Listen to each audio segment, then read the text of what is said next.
السلام عليكم ورحمة الله وبركاته. قضية الشهيد عبد العزيز مطيع زوبر من أبناء مديرية وصاب العالي مخلاف القدمة.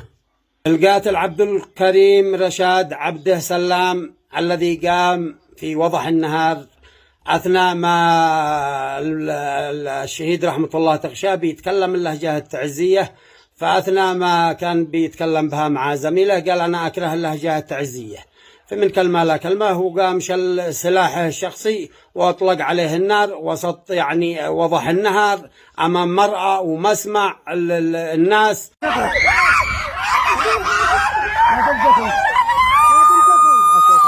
فلذلك أبناء مديرية وصابين وأبناء مديرية عتمة وأبناء محافظة الذمر لن تسكت ولن تترك دم ولدها الذي قتل بطريقة همجية، بطريقة وحشية.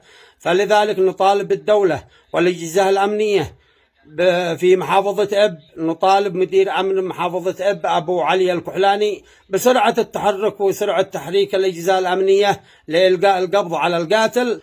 أبناء مديرية وصابين وبالأخص أبناء مديرية وصاب العالي لن تترك دم ولدها هباء، ولن يتركوا القبائل دم ولدهم أن يذهب هدرا.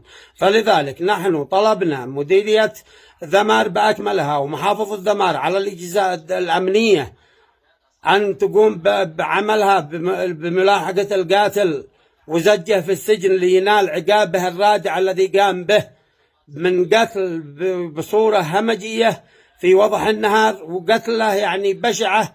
إلى أين وصل بنا الحال؟ إلى أين وصلنا؟ هل وصلت الوحشية في البشر إلى هذا الحال؟ على مستوى كلام أو لهجة تعزية. نحن أبناء اليمن حالنا واحد ولهجتنا واحدة وكلامنا واحد ودمنا واحد. 15 يوم والقاتل لا زال فار من وجه العدالة ولا زال يتبختر ويسرح ويمرح في ظل تواجد دولة.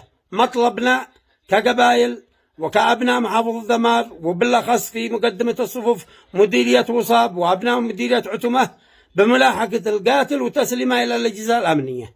وبعد لكل حدث حديث.